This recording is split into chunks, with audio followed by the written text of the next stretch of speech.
Hi, this is Nancy Yearelt, and welcome to High Road to Humanity. And guess who's here with me today? It's Rosemary Thornton, and she is here on the High Road to talk about her book, Remembering the Light. And welcome to High Road. Thank you. I'm really glad you're here, you guys. Let me tell you a little bit about Rosemary. For 20 years, she's enjoyed a national reputation as an expert on old houses. She's the author of 9 books, and Rose has been featured on everything from PBS, history, detectives, to BBC radio. In 2016, her husband committed suicide, and 2 years later, Rose was diagnosed with a life-threatening illness. Now, after a routine medical procedure, Rose bled to death. So in heaven, she was told that if she agreed to return to earth, she would be restored to wholeness. Subsequently, medical tests affirmed that not only had the disease disappeared, but she was also healed of the crippling grief. And I'm just so glad you're here to tell your story. You know, you write about your husband's suicide and your own near-death experience, but tell the audience what happened in your own words, please. Well, that book you talk about, Remembering the Light, How Dying Saved My Life, I've spent 3 years writing it. And the only reason I wrote it, we were talking just a moment ago about angels. The only reason I wrote that book was I felt literally a divine commission. That here I was a writer, I'd written 9 books, and I have this remarkable NDE, and I felt absolutely compelled to write it. And yet didn't want to. I literally didn't want to write another book. Having written 9, I mean, one book I spent 6 years researching, another book I spent 4 years researching. Wow. That's pretty intense. Yeah. I mean, that's 10 years of my life in 2 books. So I really didn't want to write it. And I felt very clearly directed. In fact, about 6 months after, and I call it my temporary death experience, being a wordsmith, I don't really like the word near death. Near death is, if you're on an airplane and it's all going bad and you're plummeting to the earth, and at the last minute, the captain pulls it out and you're like, oh, we survived. That's near death. I was dead. I wasn't close to death. I died. My heart stopped. I was dead more than 10 minutes and had to be resuscitated with electricity. That's good and dead. In fact, when I first came back from this experience, and you're like, wait a second, I was just in heaven. Where am I now? There was a nurse in my face, in the hospital. The nurse was in my face and she said, what is your name? And I said, Rosemary. She said, what year is it? I said, 2018. She said, where are you? I said, well, kind of a crummy excuse for an ER. But the point is, they were having bled to death. When somebody bleeds to death, which is what my cause of death was, you can't even do CPR. Because if you do CPR, you just push more blood out. So I had no oxygenation to the brain for well past 10 minutes. And the belief is at that point, there's significant brain damage and no point trying to bring them back. So it really was remarkable on so many fronts. But yeah, the temporary death, I prefer that because, I was good and dead. Oh my God. Well, words matter. Yeah, they really do, actually. So you say this book is your divine commission, like you mentioned, and it's your fondest hope that it will glorify God and bless all of mankind. And that's why I'm really glad you're here today. So you can. Oh, thank you. Yeah, so you can confirm that. So you left your body, and I want to talk about the silver cord because I hear all about the silver cord, and I was a little confused. I just, when you left your body, the silver cord, you said, did it detach or did it just kind of bend, or what happened? The way I perceived it, because people talk about a silver cord almost like it's an umbilicus. Right. And for me, it was more like, it was as though there was this silver, sinewy, shiny cord from the crown of my head to the heel of my feet. And it was as though it was an archer's bow that somebody had pulled back on and popped. And the second it hit my back, that's when I went flying out of the body, when my soul went flying out of the body. And I mean, you used the word catapulted a moment ago. That's the word I use in my book repeatedly. I didn't leave my body. It was like, I used the description, it was like toast out of a toaster. I don't know if you remember the old Lucy episodes that she would hit the toaster and then she'd reach over and catch it as it went flying through the air. Yeah. That's how I left my body. Yeah. And it was very, very, very dramatic. And yet all my life, I'd been a big fan of NDE stories, and I had read every book I could get my hands on, every one of them. Dannion Brinkley and Betty Eadie and Raymond Moody's Life After Life. When that trade paperback came out, I think it was in 78 or so, late 70s. I read that thing so many times I wore it out. So I Wow. was fascinated by this. And I was having this experience, and I didn't think I'm having an NDE. I was like, all my life, I wondered what it's going to be like to die, and here it's happening. In fact, one of the early thoughts that I had that I think is pretty freaking funny, I remember thinking my very first thought in this new experience was, my heart has stopped. And I thought, how do I know that? I thought, I don't know how I know that, but I know that is right. And then a second, who knows? In the next moment, I remember saying, I'm dying. And then I thought, no, actually, you're not dying, you're dead. Because again, when you're going on to your reward, tense is the most important thing. Yeah. So I was like, oh, wow. But I laughed out loud because I thought, I'm hysterical. I am so funny. And I didn't even have an audience. It was an audience of only me. And I laughed. And I laughed out loud. And I heard myself laugh out loud. And then I thought, because, as a writer, I'm very good at ruminating over every single thing. I Yeah. mean, I've really developed that skill to a fine art. And I Yeah. remember thinking, this is all amazing. I don't have breath sounds. I don't think I have vocal cords, and yet I am producing sound and I am hearing sound just as I did when I was alive. And Yeah. I thought every single thing I am went with me down to my funny little giggle, and that was so comforting. Yeah, I wrote that down. You said, this is what you said in the book. I was still me, right down to my quirky humor, deep voice, and funny little giggle. You felt childlike. I did. I did. In fact, when I was floating away from my body, because as soon as I got home from the hospital, it was several days, I wrote down every thought and everything. Because, being a journalist, I wanted to do documentation is everything. I want to document everything. And Mhm. I remember thinking, okay, when you were in that experience, what were you thinking? And I was like, okay, floating away from my body. This is great. Floating is fun. I like floating. And I was like, wow, that's pretty primitive. Floating is fun. I like floating. Pretty sad writing. But yes, I felt so happy, just so happy, happy, happy, happy, happy, happy, deep Well, down to the bones happy.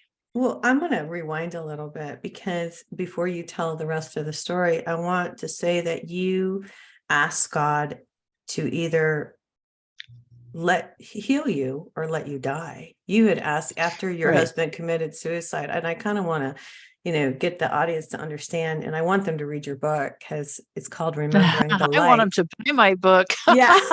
Well, I'll tell Please you buy what. it and read it and tell your friend at some big publishing house that Rosemary spent a lifetime writing. And at the age of 64, my dream is to have a book on the New York Times bestseller list. The clock is running and that dream is fast fading. No, I think you're gonna, Anyway, I think you will. I think you truly will. Honest to God, I the thing feel is, that. people are like, "Oh, it's just all about money." You've never met a writer if you think No, this is all about money. no. I have been a writer since time began, and I would like, because I wrote about history, architectural history, and if Yeah. you want to lose a lot of money fast, write about architectural history. Oh my But yeah, gosh. no, it's just a personal dream. Every writer wants to be on the New York Times bestseller list. And it's really funny. One of the ugly comments I get frequently is like, "You're just in it for the money." Oh I'm my like, gosh. no. And secondly, this little detail, if I was in it for the money, I would have filed a lawsuit against, there was actually two hospitals involved in this mess. I would have filed a lawsuit against the hospitals, the doctors, the nurses, everyone who touched me. When I said I'm bleeding excessively and I need some medical attention, they said, you're going to be fine, and they sent me home. So if I was in this for the money, there would have been a much faster path to money. But I decided not to sue anybody because Yes. nobody did this on purpose. This, we do our best and sometimes it goes wrong. So yeah, I'm not in it for the money, but it would be pretty nice to have some success as a writer, And I I used to write for the newspaper. My first job I got as a reporter for a newspaper, it was in a town in Virginia. My very first job, I'm sitting there, I had no experience, and I'm sitting down with these very seasoned editors, one on the left and one on the right, and they look at me and go, Rosemary, why do you want to be a writer at this paper? And I said, I want to see my name in the byline. And they both laughed. It wasn't for the betterment of mankind. It right. wasn't to right social wrongs. It wasn't to elevate society. I said, I want to see my name on a byline. And they both snickered and they said, Yeah, that's why we do it too. So they hired me on the spot. Oh my gosh. But But that's not why you wrote this book. You wrote this book no, as a tribute to God. I did. And SDG is Soli Deo Gloria, literally to God alone all glory. That was the reason I wrote it. I appreciate you reminding me of that because I've had a day of just scurrying about. I'm like, so yes, thank you for reminding me that I'm much, much more spiritually minded usually than I am Well, right now. yeah, you are. Oh my gosh. Well, because I thought so much of your book. I will say this, I read a lot of books and I interview a lot of people, and I've written a book myself about energy actually.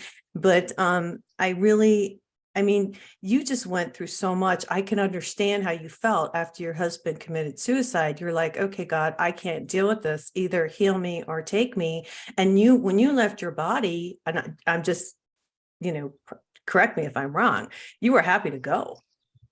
More than words can say. I really felt it was an answer to my prayers because I had three prayers I prayed every night. One was, God, heal me or let me go. In other words, can't keep going on like this and this much pain, this much grief. And two, no life review. I knew from NDEs that when you die, you see yourself, you see your life experiences, the highs and Mm-hmm. the lows. Mm-hmm. And I had recurring nightmares about my husband. I mean, he used a gun. So I had recurring nightmares about this. I didn't want to go through that again. So I said, no life review, no more of that, no more seeing my friends, many, not all my friends, abandon me like rats on a sinking ship. I didn't want to see that again. And I also I said, God, I'm tired of decisions. I can't, severe decision fatigue. I can't handle one more decision. So those were three prayers that I really clung to. And, somewhere along the way, this woman came into my life, wonderful, wonderful woman. And she said she went through a very dark time when a loved one, actually her sister, killed herself. And she was just a child when this happened. And at first, the whole family was devastated, as you can imagine. Right. But ultimately, she developed this prayer. And her prayer was, and I wrote this down and taped it on every wall in my house. But she said, she asked God to heal her so she could help heal others. Yeah. And so I wrote that down and I put that on every wall in my house, literally, so that wherever I was, I could remember, get through this so you can help others. Because the thing about suicide, I wish pardon me, I wish I could stop doing podcasts on the NDE because I could talk for days about suicide survivors. But we've You got to can talk figure out. about it. You can talk about it. I mean, let's talk about it if you want to. You had no idea that he was I gonna had no kill idea. himself. You've been married for No, not a how many clue. years? How many years? 10 years. 10 years. So can I And ask I had no idea. what happened? What do you think? Um, that's one of those questions I really can't answer for a lot of reasons. But he obviously was a very disturbed individual because, things went bad or wrong. So, um, I the mean, thing about it, even your dog was like devastated yeah, I by got a chapter this. on Teddy, and Yeah, that's I for read real. that. Teddy Yeah. had, yeah, I know that chapter on Teddy was very dear to me. And Teddy died just as I was finishing the book. Teddy made it to just about 13 Oh years old. man. Yep. Oh. So Teddy died September. It's funny. Well, kind of funny. I died September 5th, 2018, and Teddy died September 3rd. Maybe in solidarity. I think it was 4 years later after my experience. And she was very precious to me. But anyway, the thing about suicide is, and I didn't really understand this, people abandon you in great number. They literally run away. A suicide survivor, as we are known, those who've lost somebody close to them to suicide, we are the 21st century lepers. We are. Wow. Sometimes I used to joke, kind of, that I feel like I should just walk down the street in my rags, yelling "unclean, unclean, unclean," like the lepers had to do in that time period. People didn't want to be anywhere near me because this trauma scared them so bad. And they were afraid somehow that if they got too close to me, they might catch my trauma. And that is not uncommon with people like me who've survived a severe trauma, I've never heard especially in my this. husband's case. Oh man, it's brutal. I didn't know this. Absolutely brutal. I didn't And, know. after, I don't know, about 5 weeks, people will start, it's time for you to move on from this. You're just so mopey. It's just really time for you to get past this. You're like, we're not at 6 weeks yet. How about you give me a break? So, And I Yeah. still cry when I think about him too much. I mean, it's been 7 years now, 7 years in April. I still cry when I think about him. So it's not anything you ever get over. Anyway, the thing about the suicide is when people lose somebody to suicide, as did I, and as have so many people, the thing to do is show up and shut up. You know, don't say, well, my cousin's uncle's father's brother's cousin's barber killed himself, so I know just what you're going through. Oh my Or my personal gosh. favorite, I'm sorry. I'm my, just like, my really? grandma died in her sleep when she was 89, so I know exactly how you feel. And people don't understand a violent, unexpected end like this is just nothing to compare it to. In Devastating. fact, somebody did a psychological study. I need to pull it out so I can quote it. But one study likened the loss of a spouse to suicide, or a child, either one pretty severe, to one of the most difficult mental experiences we can go, or mental emotional experiences we can go through, and likened it to being a concentration camp survivor. So it's just about the hardest thing you can go through on this earth. And it's when I see suicide prevention stuff, I get pretty angry still because what I hear is coulda, woulda, shoulda. You know, well, there were signs. There must have been something. And the thing that's currently on social media, which I just want to take a knife and stab my laptop, which probably won't help anything. But the thing is, if you're feeling suicidal, just reach out to me and I'll talk with you, even if it's 2 a.m. Just reach out and I'll help you. Like my husband didn't have a living spouse that adored him, that loved him, that prayed for him. If only he'd had somebody to reach out to, he'd be just fine. You know, that may work for very young people. It doesn't work. It's a horrible thing to say It's not real, because the is what you're spouses, saying. yeah, it's stupid. It's Yeah. just foolish. And it comes from people who have no idea what they're talking about. And maybe it works with kids that are, in their 20s. I don't know. But I know that that whole thing of saying just reach out to someone, what does Mhm. that say to somebody like me who was a loving wife or somebody like a mom who doted on her son or her daughter? Right. It's saying, "You weren't available." You Yeah. know, if they could have just talked honestly with you, this never would have happened. Yeah. It's a horrible thing. Well, what blew my mind, I didn't mean to interrupt your train of thought, but in No, your no, I'm book, done. no, in your book, somebody who worked with your husband actually asked you if you were having an affair or something that would have like caused this. I mean, how obnoxious is that? I mean, that came out of nowhere, huh?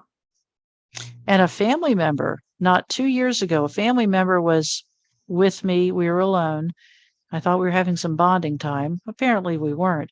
Out of the blue, this family member said, "So, did he kill himself because you were having an affair with a neighbor?"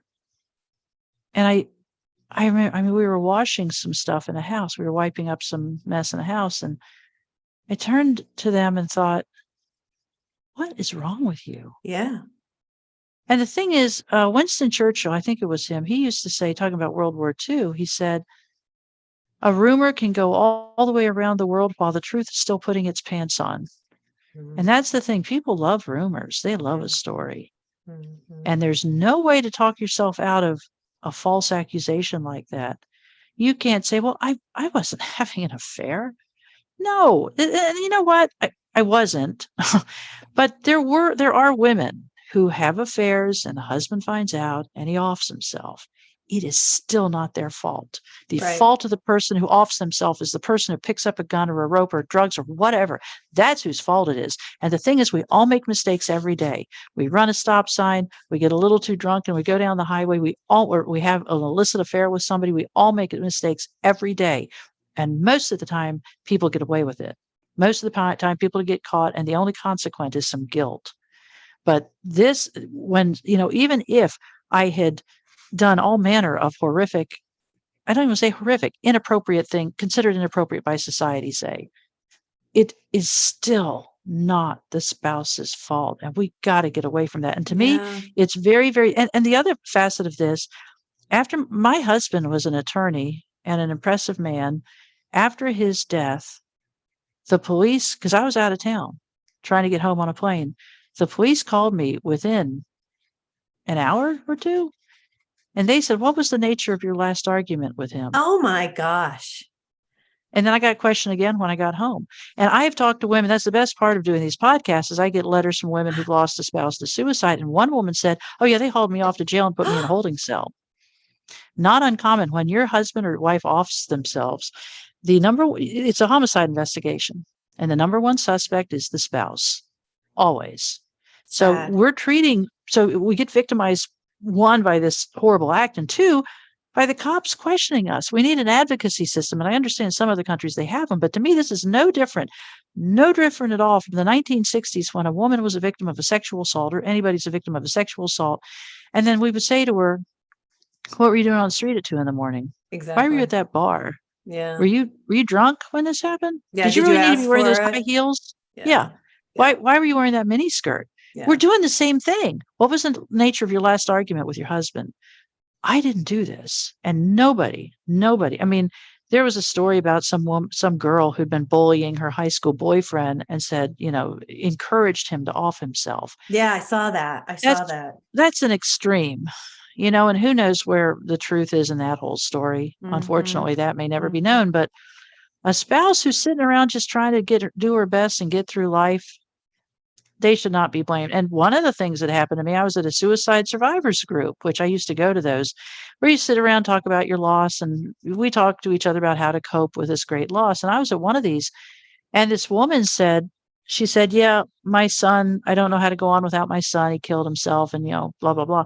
But she said, "I can tell you one thing, he'd still be alive if he hadn't married that bitch." Oh my And I God. was like, "Okay, then. I guess that would be me, is in that role Oh of the my wife that can be God. blamed." So the spouse is just a slow moving target. So yeah, being a suicide, and now I'm in a place in my life. I've moved to a new place. I'm getting ready to move again. And I just don't tell anybody, which is a lot easier to do if you haven't written a book. But I don't talk about it much anymore because nobody gets it. You tell people, my husband offed himself. "Oh, I lost a spouse too. It's really hard, isn't it?" Yours will died in a hospital holding your hand and saying, "I love you." Mine did not. But people don't get it. People cannot understand the enormity of the pain. Well, Rosemary, now I know why God sent you back. Why? So you can Tell me. so you can tell this story. So you can tell this story. So you can tell people, because there is a misconception to this whole thing. Well, I want you to talk about what happened when you did leave your body and you're in the It dark and was you're great times. floating. Talk It was about good this. times. Tell everybody about when you met God. I want you to tell, or is it goddess? That was another question I have. So I'll let you tell the story. If you go to Amazon and you look at my reviews, I've got more than my share of one-star reviews, and it's not, "Well, I found 4 typos," or "The quality of the writing is poor," or "It was rather muddled, I had trouble," or "It was clunky writing." No, she called God a she. I love She's of that. the devil. Oh my God. That's all my one-star reviews is because I used a feminine pronoun to describe the divine. And that is every one-star review I got at Amazon. I'm like, Oh my can goodness. we stick to, it's supposed to be about the content of the book. Did it hold your interest? Oh, Yeah. she meandered too many paths, too many bunny trails. I couldn't follow her. No, it's because at one time I used a feminine pronoun to describe God. And they don't even, I put in the book. The reason I use a feminine pronoun to Right. describe God. Right. My father abandoned the family when I was 14. My father was very harsh and very unkind. And I just couldn't imagine, I could not describe a masculine quality to God. I just could not. And when I did, I felt sick. If God is father, I'm out. I am absolutely out. But my mom had her peccadillos and her eccentricities, but boy, she sure loved me. And Oh, that I could wrap my mind around. right. There's nothing. My mom was so funny, so classy, so wonderful.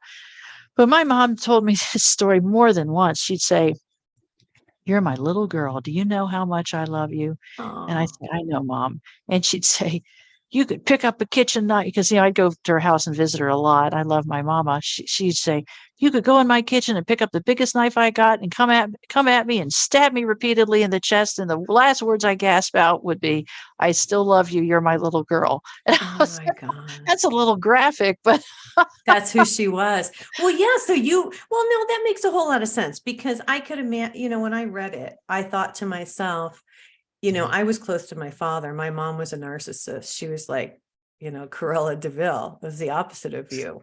So for me, it would be a man because my dad was just, I love my father and he loved me, but I could see when you wrote that, why you would see. And I think maybe God shows, this is what I believe. I believe God shows us what we are most comfortable with. that's a beautiful point. And I believe that too. And when God, when I was very early in this experience, I had, my heart has stopped. How do I know that? The other question I asked myself was, oh, you're not dying, you're dead, which I thought was hysterical. There were several little conversations I had with myself. I can't tell you how relieved I was to hear myself giggle, because you wonder, what do you leave behind? But then somewhere in there, very early on, I felt this massive spiritual being behind me, to my left, and over my left shoulder, and very, very, very tall. And I remember turning and looking like that. And I thought, how interesting. I'm looking over my left shoulder. I've just turned my head. So I have some form here. I have some substantial form reminiscent of what I had back on that gurney. But I said, and who are you? I'm like, this is great. And the answer was immediate before I can finish the sentence. And I've heard this before and I never completely understood it. Right. It wasn't just an answer with words. The answers came with an infusion of understanding. But the answer was, you, Rosemary, you are the image and likeness. I am the original. And I was like, whoa, that's Genesis 1:25 and 26. I'd spent my lifetime studying the Bible and trying to understand what exactly it means to be the image and likeness of God. But when it was couched in those terms, I'm the original, I was like, well, of course, that makes so much sense. For there to be an image and likeness, there has to be an original. And so I That's can't tell you how many times subsequently I'd be going down the road, or even I remember one day I was standing in my kitchen drinking a flavored juice and it said the original. And I thought, it always makes me smile when I see anything about the original, because I'm like, oh, yeah, there's an yeah. original and I'm just the image and likeness. It's so comforting. But yes, if I had to say, was this male or female? My first impression is it was both.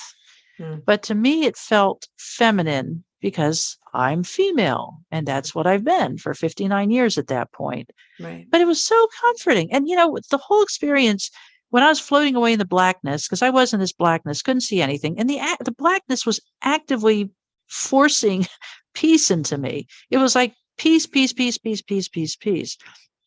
But I could encapsulate this whole thing in 3 words, and it would be welcome home, dearie. Everyone was so happy to see me. And I'm not talking about people I know who've died. I'm talking about the spiritual beings who were with me. They were so happy. I was like, my whole life I've been a weirdo. And I've been called that a lot. A freak, a weirdo. And these people were saying, no, you're back home. You're Yeah. with us. Yeah. And Because we love that old you. Yeah. song. Yeah, there's that Yeah. old song. I keep meaning to memorize the lyrics, but going home, I'm just going home. And that's what it was. This earth, man, this dirt ball is freakishly weird. I know, It is right? depressing. It is dense. It is heavy. And people are just doing the automaton thing, walking around. And I'm thinking, do you know where you are? And I've been dating a golfer, and I didn't know this, but he would say, I'm going to go out and play a few rounds. I'm either going to hit the big ball or the little ball. I was like, what are you talking about? He said, well, the big ball is Earth and the little ball is the golf ball. Okay. I And I didn't know was like, that. yeah. And I was like, that's really all this is a big dirt ball, you know? Well, we're This is down. really all it is. Yeah, we're down here to learn. Well, you saw angels. And here's another question I have for you. So you get through the black and you're into this really white room and you talk about this mist. And this really fascinated me because I've not heard this before. You say there was an ultra white mist and you sense that every droplet represented something divine and holy. Explain Yes, I this a did little sent bit. that. I need to read that book. That's a good book. Isn't it? I I I read that book and edited and edited and edited, and then had somebody else professionally and read it and edit. And I was like, I can't look at that book one more time. But it's been a while now. Uh, I remember being in that white room, and this mist was actively moving around me, like dancing, swirling around me. Okay. And I am still in what I guess, was a human-esque form. And I remember trying to focus on an individual droplet of this white mist. And I remember thinking, I ought to be able to see an individual droplet. And, if you're ever in a fog again, try to look at a droplet and, somebody's going to think you're a nut. Yeah. But the angel or the spiritual being that was with me said, your spiritual eyes have not acclimated to this new environment yet. But what you're looking at, or what you would see, is a particle of light. These aren't droplets. This isn't vapor. This is light. It's And light. I was told somewhere in this, and I don't know the specific chronology. Einstein said to those of us who are committed physicists, the past, present, future are only illusion, however Mhm. persistent. Mhm. And that's so when I say this happened and then this happened and then this happened, that's what my memory says. But who knows, really? In the divine, what is time? But the angel said at some point in that white room, if you agree to go back, you'll be wholly restored. And they didn't say you'll be healed of this or healed of that or this will be better. It was wholly restored. And it Mhm. wasn't words. It was just and at this point, I remember one of my very early thoughts was I felt like I'd been released for really given early release for good behavior. I mean, I was 59 and I was dead, and I had been just diagnosed with stage 2 cancer, and I had once a week chemo set up and daily radiation 5 days a week. And I remember thinking, as I'm floating away from the body, I remember thinking, that's no longer a problem. And I was so grateful. But I was very grateful for the whole thing. But anyway, and then, as my book describes, I was coerced into going back. I did not want to go back. Not at all. Boy, did I not want to go back. But I was shown a nurse who had promised me that she wasn't going to let me die when I was in that little ER. Yeah, you And I was say, shown that I'm gonna quote you. You saw the nurse sitting on a stool sobbing uncontrollably. And you promised she said, I promised this woman I wasn't gonna let her die. And I lost her. God forgive me. And you saw this. I saw it. And the thing was, it wasn't a vision. I was in the room watching this event unfold. I was like an invisible being watching her. And then I said, listen, she's a nurse. She looks about my age. She's about ready to retire. She'll get over this. But then it like ramped up a notch. And I wasn't just witnessing this from a physical perspective. I felt her emotional agony at having promised me she wasn't going to let me die and then losing me. I felt it, and it was awful. And I felt it like right in the center of my being. And I remember feeling just like, oh, and I remember thinking that's the pain I knew from the grief involving my husband's suicide. And I remember so clearly thinking, again, this could be the angels or God put this into my thought, but I am very empathic. Ugh. But I remember thinking so clearly, if I can spare one person walking this earth that much pain, I guess I have to go back. And boy, that was tough. And I remember I had put my right hand up to push through this door out of the white room into wherever. And I knew that door meant a line of demarcation. That was a delineation between here and there. So you I saw the wanted to be door. there. What did the door look like? It was just an ordinary door. Absolutely. It was a white room, no baseboard, no crown, no lights, just a white room, pearlescent, actually, I'd say luminescent white. But I put my hand up to just push through the door. And I remember thinking, I'm right-handed on earth and right-handed in heaven. How cool is that? But I remember after seeing this woman in this vision, I put my hand back at my side and I said, this could ruin her if I go. I guess I have to go back. And boy, in a millisecond, I was back on that gurney. And a lot of people have said, oh, you were seeing the future or you were seeing a concurrent event. It was not concurrent. I think it was a potential future. That's what I think it was. Because they were still working on me back in that little ER. There was a lot of medical people in that little room trying to get me back to life or back to Mhm. earthly life. That's Right. the thing. Is one of the big takeaways for me is there is no death.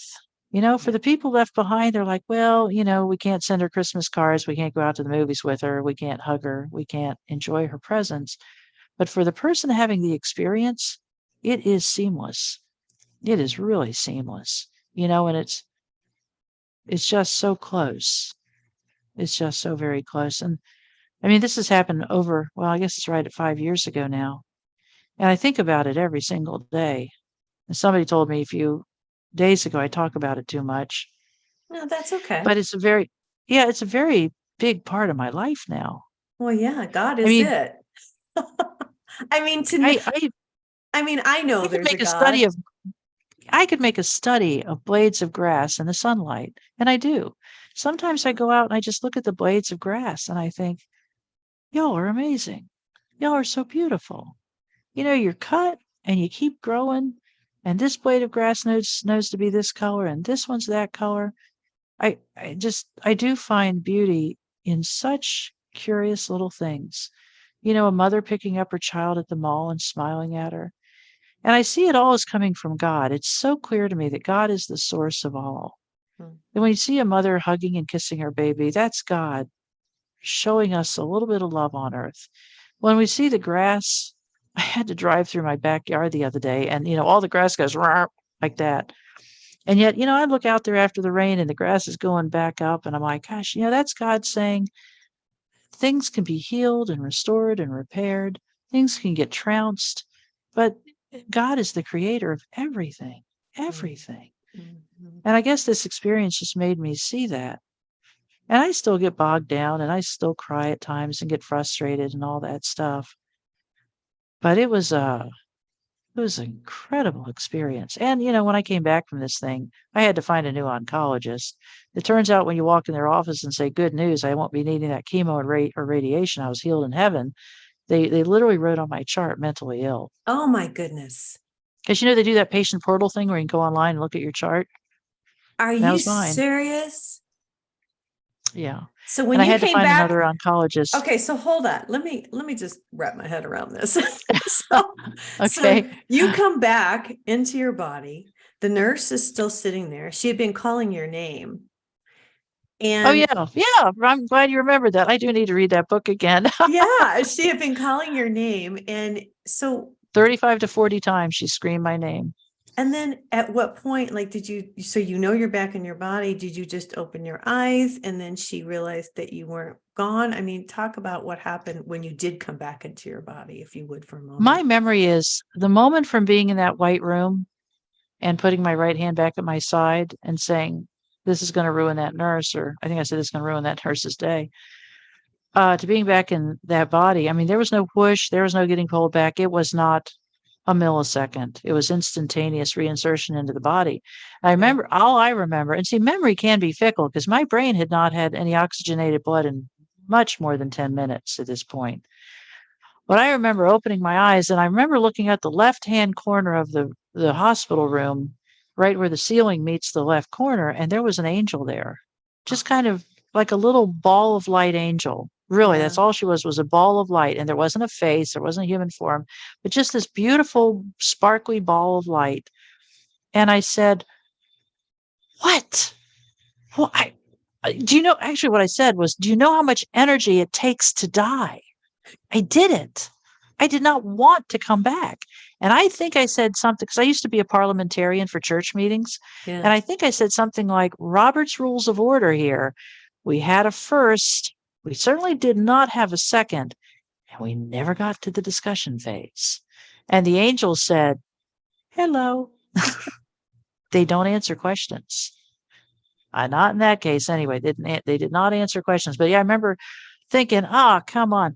And they had an oxygen mask on me, or maybe it was a cannula, whatever. But I was on oxygen Mm-hmm. and they had all kinds of, they had an IV or two going. And everybody was in that room. And I was very, very quickly, I was put on a gurney. And by quickly, it seems to me it was like 2 or 3 minutes. They had an ambulance waiting outside the door and they threw me on a gurney and away I went in the ambulance. And as they're loading me into the ambulance, I remember very clearly thinking, my whole life I've been reading about NDEs, and I just had one, and it was great, except wasn't anything like I've heard about. And that's the other thing. People say, "Oh, you're just doing this for the money. You probably made it all up." You know, Oh, I get no. a few of those. What I want to tell them is, I'm a writer. I bet you I have read 80% of all the NDE books out there, maybe more. I love them. I read them. I actually stopped reading them after my own experience so I could write my book with a certain degree of purity, and not get Mhm. influenced by other people's words, thoughts, or phrases. But if I was going to make up an NDE story, I would do the traditional stuff. I felt myself being pulled through a tunnel. I saw wildflowers. I saw my loved ones. Yeah. I'm like, What's this white room business?" Yeah. And yet, subsequent to my story being published, I've had, I think, 4 or 5 people now contact me and say they had an NDE as well, and they also went to the white room. So Mm. this white room thing is not unheard of. But yeah, Interesting. it was all pretty weird. So yeah, I get put in the ambulance and whisked away. And in the back of the ambulance, I'm on an oxygen mask, and I remember they had raised my feet way up on the gurney. And one of the ambulance attendants said to me, "Are you comfortable with your feet raised up that high?" Because they're trying to get blood flow back to my chest. They're trying to keep me alive till they get to the hospital. Mhm. And the other ambulance driver, I remember this so clearly. He said, "It doesn't matter if she's comfortable or not. That's how she's going to the hospital."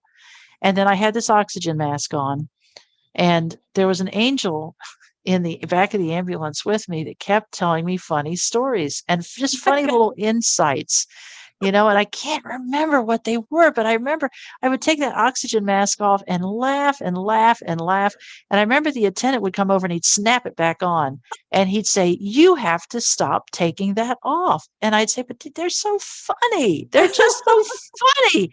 But Well, yeah, I don't know what angel was in that ambulance, but they're funny. They're funnier than me. And yes. that's saying something. I love it. I love it. And thank you for that because, I talk about the angels all the time and they're all around us and they are here with us. I had somebody come on my show to tell me that, if somebody had uh, dementia, that how would they make it to heaven? And I'm like, well, their angel would help them. Well, we don't all have guardian angels. I'm like, yes, we do. We absolutely all have angels and they're here to help us. They're God's helpers. I love it. I do believe they're God helpers, but I mean, I'm 60, almost 64 now. I do think some of us sign up for the advanced class. Yeah. You know, Yeah. I I didn't mean to. Apparently, when I was checking boxes, I just got bored with checking the Sure, I'll individual. do So I just put a it. line right through every box on the left, loss of parental figure, family problems, Oh, no. health issues, all the way down. I just said, let's do them all this time. Let's get them all out of the way. All of them. Because you don't want to come back again. Well, let's talk about you when you did wake up and you were completely, clear of any kind of cancer or anything. I mean, Yeah, that that was a big deal. that had to have been a big deal to the doctors and the nurses. I can't believe they put that on your chart after here you are completely Well, clear. I mean, it had to connect somehow. You know what I mean? what's really interesting? I don't think I've shared this. I think it's in my book, but so they're wheeling me in the gurney. I'm on the gurney. They're wheeling me to a place in the hospital because I was in the hospital for I think 4 days. I mean, when you bleed to death, it's kind of a big deal. Yeah. So they're wheeling me in the gurney, and we're just going forever, forever on this gurney and everything. And I look up and the sign says oncology ward. Well, I try to grab the rail. There's vertical or horizontal handrails all through the hospital. I try to grab one of the rails and say, "You turn this thing around. I am not a cancer patient. You can whip this thing around, but I will not be on a cancer ward. I am not a cancer patient. I do not need to be here. So you turn this around." And I literally tried to sit up enough and grab the rail on To the stop them. side to stop them. Yeah. And this nurse comes by and, kind of peels my fingers off the rail. And she goes, "Rosemary, we also put overflow patients here." She said, we're going to go on down the hall now. And then they had a cancer person come and talk to me the next day and say, "We understand you've been diagnosed." And you know what really made me angry? They had these massive, colorful brochures on dealing with cancer, how to survive chemo, what's radiation going to be like. I mean, I was looking at this thing as somebody who'd self-published some books. I thought, this thing cost a fortune, from production to creation to getting it on this slick silver stock. I was like, or colorful stock. I thought, this is crazy. And I said, please leave. Please leave my room. I am not a cancer patient. I'm not going to be a cancer patient. And I've asked you to leave twice now. Please leave. And she said, well, I'll leave this here for you. She said, I understand you're upset. I said, I'm upset with you. And I'm asking you to leave. And I've asked you repeatedly now. And I said, please take that with you. She said, no, I'm going to leave the document here because you need to read this through. Oh my And I almost gosh. told her what to do with that document because I was losing my basic Southern good manners, you know? And, you know, she left it on the hospital table. And I had a visitor shortly after her. And I asked my visitor, I said, take that thing and go find a trash can down the hall. But I don't want that in my room. And sometimes, I mean, I'm not victim blaming or anything, but I know sometimes it just seems like society's saying, you're not behaving the way you ought to be behaving right now. That's right. You're sick. You got problems. And one of the things I was told in the White Room is the reason we go to the White Room, it's, you know, this is my interpretation, but it's a spiritual car wash, that sometimes people become so deeply entrenched in identifying with the disease process, they don't realize it's no part of their true spiritual identity. Right. They think it's part of them. And we can't have that and go to heaven. We have to be shed of that. And so the whole experience of this little dance with the whole cancer thing was really terrifying and unnerving. But yeah, the gynecological oncologist with whom I dealt was adamant that I would take the chemo and I would do the radiation. And I said, listen, this is a big decision. I need some time to think about this. And their office called me repeatedly, and I had to go find another oncologist because I did want to follow up. I wanted to affirm that it was indeed gone. And she waited 2 months before she'd do a subsequent surgery because of the catastrophic blood loss. And yet that surgery, I mean, she took a lot of flesh. It was a surgery, it took 3 hours.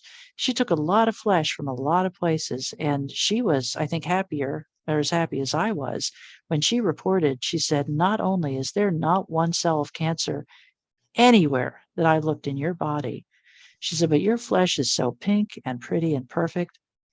I wouldn't believe you even had cancer had I not seen those early tests. Yeah. So it was a very dramatic healing. And I really think the next frontier of humanity is going to be the recognition that we are spiritual beings and spiritual healing is possible. But I don't believe you can have spiritual healing while you're so enmeshed in this whole medical thing. Well, they've I made it mean, a it's thing. They've made it like you said, it just, thank you for talking about the pamphlets and all of that. Instead of you saying, I believe I don't have it anymore. I don't want this. I don't want to bring it back into my energy field or whatever by reading this stuff. You were trying to get rid of it and they want to put you in that box, you they do. know? I really resented that. And the other thing I thought about is why aren't we putting this actually, this is my very thought. Why are we putting this kind of money into helping suicide widows or suicide widowers? Why Or are we what? putting all this money into saying, you will play this part? You will be sick and sickly and depressed. You will play this part and you will do it till the end. I so resent that. You know what, Rosemary, when you were talking about this and those pamphlets, what I was thinking is, why don't they put a pamphlet in there that says pray and God will heal you? You know what I At least it's an mean? option. It isn't, At least it's well, an it's option. a huge option. God heals us if we want to be healed and if we connect with the divine. So talk about, you're a whole different person now. I was kind of different before. But I mean, you're a happy soul. I listened to your voicemail because I had to call you real quick. And I'm like, oh, she's a real happy soul. And I could tell by your voicemail that you were a happy soul. So you came back, you're completely healthy. You have a wonderful connection with the divine and the God and the goddess, I'll say. And yeah, I believe that we have a God and a goddess. And so how's your life now? Tell us how your life is now. Man, I was not cut out for this world. That just becomes more apparent every day. I don't know. It's on one hand, my life has gotten a lot better. I mean, that's the truth. And one thing I keep on my phone, I don't even know if you can see it, but one thing I have on my phone that means the world to me. I used to keep a daily list of gratitude of the things that happened in my life for which I was grateful. Mm-hmm. And now I keep a new list and I keep it on my phone. Well, tell And I don't us. know if you can see it, but it's a list of the miracles that have happened every day. Oh, Like wow. things that there's no way this could have happened. Um, Do you want to little share a things I couple? hear. Yeah. Yeah, one was this was a fascinating one. This happened 4/28/23. A friend of mine, a very, very dear friend, in fact, the person to whom the book is dedicated, his name was George. He died fairly recently, and I was devastated. Well, he had sent me an email 2 or 3 years ago, and in that email, he had a lot of quotes about writers who had tried and tried and tried and failed and then had a success. Right. And it was also like it was a Abraham Lincoln quote in there too, but he sent me, it was like 6 pages of these beautiful quotes. Well, after his death, I thought I need to read that again. And I went all through my emails. I went all through everything on my desktop. I put in, his name, his last name, the quotes, Lincoln, everything. I could not find that email. And I was just devastated because I thought I need to read that thing from George again. I really do. Well, something went wrong in my house and I lost power. And when the power came back on, my printer fired up. And when the printer came on, it started printing pages and it printed out that list of quotes from George. Yeah. And I was in awe. I mean, you're almost like, okay, that was just a tiny bit spooky, but Yeah. it's not. It's a miracle. Yeah. And then another one, and there were a lot that are little like this because I didn't say, I want this thing to happen. And I didn't even pray hard about it. I was like, I miss George. I want to hear his voice, even if it's just on paper. I want to hear from George again. And then the other thing that happened, this is more typical. I was in my car rolling down the road, and I still struggle with loneliness at times. Yeah. And I thought, I'm so alone. I have the angels, but I want human companionship. I'm so alone. I need this loneliness to stop. Because honestly, having an NDE can be even a more isolating event. You know, people will be dismissive and they'll say, well, you probably weren't really dead. And yet I have medical proof. Yeah. They don't want to hear that. Right. I even have family members that say I made it all up. I'm like, well, why Really? not ask me? Yeah, they don't even believe I was in the Wait till they hospital. get there, huh? Yeah. I mean, one of them said, Hello. well, actually, and I said, I thought to myself, I said, well, if somebody told me a magnificent or a fabulous story like this, I'd say, well, tell me about your time in the what hospital were you in? How long were you there? What was it like? I wouldn't say, well, you made it all up. I'd ask some questions about it. But anyway, so I'm in the car and I'm feeling pretty sad. I'm so lonely. I really wish I had more people in my life, blah, blah, blah, blah. Yeah. And this work truck pulls up next to me, work truck. And on the back, it was a bumper sticker that said, you were never alone. Yep. And I was like, that's pretty good timing. That's pretty impressive. And I Yes. always look up and say, thank you. I got the memo. And the funny thing, I don't know when this is going to air, but this was one that really knocked my socks off.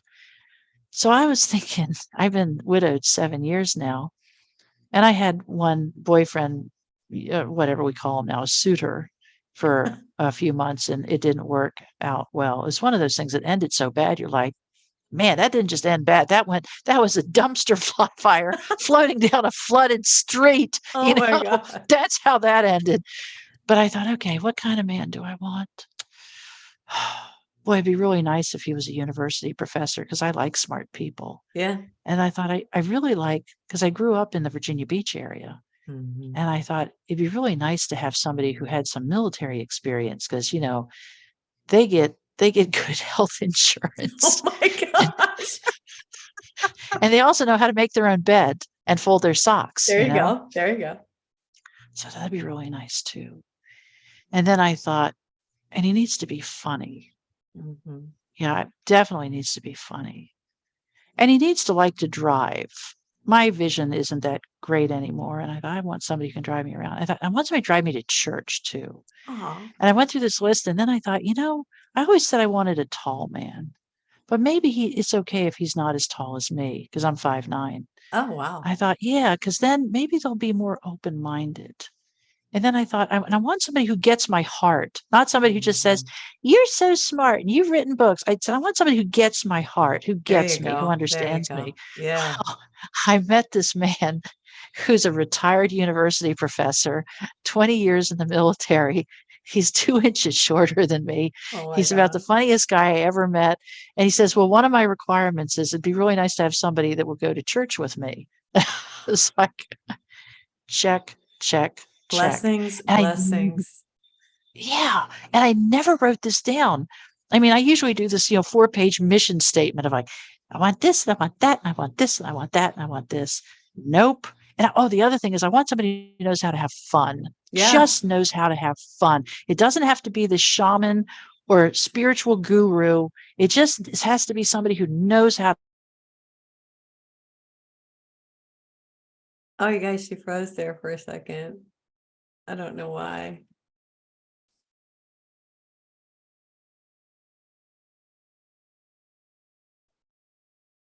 Amazing. I mean, I just kind of said, yeah, I want this, this, this, this, this, this, this. And then he came into my life. Yeah, you froze there for a second. I guess my Oh, I'm internet was sorry. unstable. No, it's my internet was Mine might be unstable. too. But you So met him, and I think I that's so said, yeah, wonderful. I, I just put my wish out there, Yeah, yeah. and it wasn't even, oh God, please send this man into my life wherever he may be. It was, yeah, that's what I want. And I want that. And I want And you want that. it And I want that. specifically. Yeah, and you got it. See? I can hardly believe the detail that God paid. Oh my gosh. And then we were out because we, of course, been glued to each other's hips ever since that. I mean, we go everywhere, we do everything together, we're constantly together. Oh, And sometimes, and this is so foreign to me. I haven't had that much deja vu in my life, but I have had more deja vu with this man than I've ever had in my lifetime. That aw. he'll be driving down the road and, I'll look at him because he's got a big truck, of course, because I'm a greenie, So God's saying, watch this. He's going to drive a car that gets 18 miles the gallon while you're running around town in your Prius that gets 55. So just watch, you know. But I was watching him drive and, he's got beautiful silver hair and he's driving down the road. And I looked at him and I thought, this is someone, this is my someone, this is my person. And it was Mhm. deja vu, and it was like fast forwarding 2 or 3 years and realizing, oh yeah, he's going to be driving me around for a long time because he's already driven me around, and what I'm seeing is what I've already experienced. It was pretty out there even for me, I love but it's it. been it's been great. But life has not been sunshine and roses since I came back. It I really was going to hasn't. say, aren't you glad you came back? Because you met the guy. I mean, that's so Well, cool.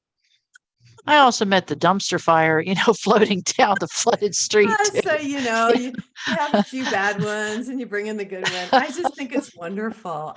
I'm so glad you came on the show today. And Oh, I'm so thank you. glad you wrote this book. Honestly, Thank you. it's really needed. And you're so Thank you. honest about how, well, no, I mean, Thank you, I think. no, I mean, you got to be real because people like real. Yeah, People are tired of the pamphlets. People are tired of being in the box.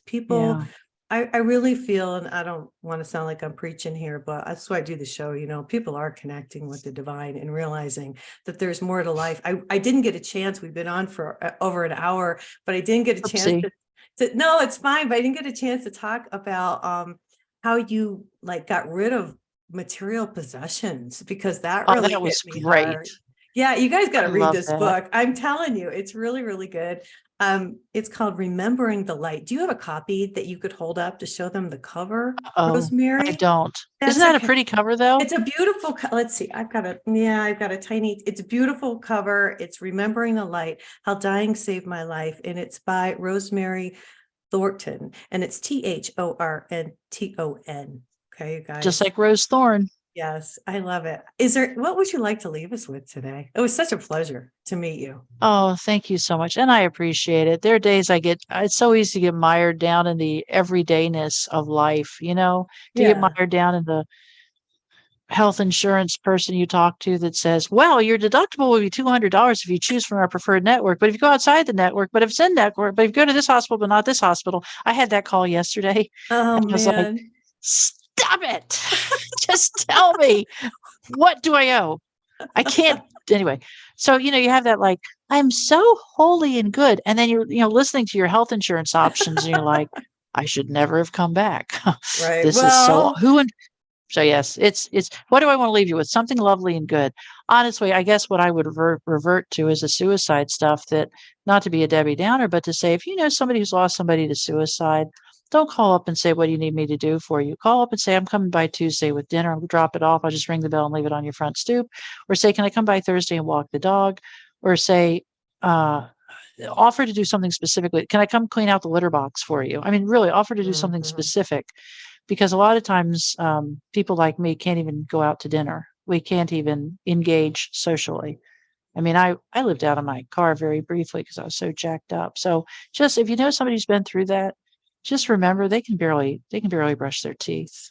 Don't expect much from them. Be kind, be kind, be kind, be kind. And all these homeless people we see around, Yeah. all these homeless people, yeah, I know there are people out there playing games and they're not since they're not really having a hardship. But I'll bet you a lot of homeless people have been through one too many traumas and have simply lost the ability to function in society anymore. Yeah. I agree with you. I did a story yesterday. I do a news with Nancy, and the story was talking about how this house was on fire in Arizona, and the mother, had two little children, and it said that a homeless man, said had come to the window and said, have the children jump, and she had to think. They wrote she had to think whether or not she wanted this homeless man to rescue her children. And I thought, are you kidding me right Wow. now? Yeah, this is the soul. People are souls in these bodies, regardless of whether you're homeless or not. We're still all souls and we're children of God. And we are Yeah. loved and we are loved and it doesn't matter. And, a lot of people, like you said, go through trauma. There's so many homeless right now. It's so hard to see. And people have been gone through a lot of stuff and we don't have the facilities or we don't care about our mentally ill here, you know? When this thing happened to me, the soonest psychiatrist appointment was, I think, 3 or 4 weeks away. And I said, I'm not going to last 3 weeks. I was living in 15-minute increments. Yeah, And because I had a friend who was a mental health care worker, she got her friend, the psychiatrist, to remain in her office after work hours. So I had an immediate appointment. That should not be the deal. We have no place in our society for trauma I know, survivors. I We don't know what know, to do with them. I And then we're know. surprised when they give up on life and they do something horrible to themselves or they end up living out of their car. I mean, Right. it is jacked up. And speaking as an architectural historian, I do know a little something about houses. We got to look at the housing codes in this country and probably do away with a lot of them because housing codes are creating such a barrier to affordable housing. It's insane. I It agree. is insane. Somebody is Mhm. better off living in a modest little simple home from a hardware store that sold a 400 square foot kit than living in some tent city that has been, an ad hoc tent city somewhere. But our Mhm. housing codes and ordinances and zoning is just all screwed up. Yeah, And that's a whole housing, nother, yeah, it's a whole nother show. yeah, Let I me tell know. you. We could Well, go no, down that seriously. rabbit hole. Well, I'll tell you this, Rosemary, that's my goal. I'm just going to throw it out there. And I've told the audience this. Once High Road to Humanity hits it really big, I am going to build houses for the homeless Mm, because I really, not big houses like you're talking about, just a small house to have a bed yeah, to sleep in, to feel safe, to have shelter, to feel like a human being, and to have running water and a toilet and a shower, for God's sakes. You know yeah. what I mean? Anyway, that's a whole nother show. I am so glad you came today, you guys. It's called Thank Remembering the you. Light, How Dying Saved My Life by Rosemary Thornton. And again, thanks for joining us on the high road. We got to get out of here for today. But Rosemary, thank you. And you guys, if you want an angel reading, go to my website, nancyyearout.com. It's under construction, but book your date and time. I am doing some public speaking. So if you'd like to book that, you're welcome to. And definitely get out there and buy her book. All right, you guys, I'm going to get out of here for today. This is High Road to Humanity. This is Nancy Yearout. Everybody have a fabulous weekend and God bless.